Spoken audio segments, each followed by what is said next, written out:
Hello everyone, good morning and welcome to my mini.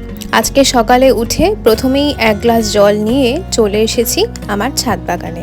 ছাদ বাগানের অবস্থাটা ভীষণই বাজে। বসন্তের আগমনের সাথে সাথেই কিন্তু রোদের তেজও বাড়তে শুরু করেছিল, তাই জন্য আমি শীতের গাছগুলো এইদিকে কিছুটা সরিয়ে রেখেছি আর গরমের গাছগুলোকে এইদিকে মানে রোদের দিকে শিফট করে দিয়েছি।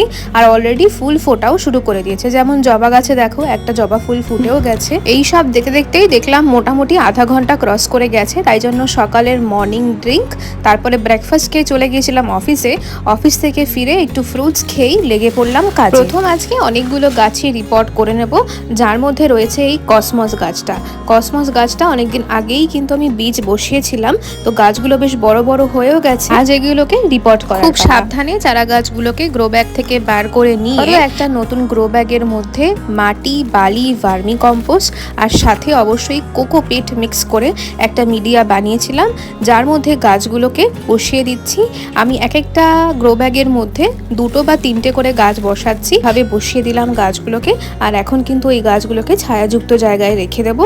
এই গাছের আপডেট নিয়ে আসবো খুব তাড়াতাড়ি। চলো টাটা।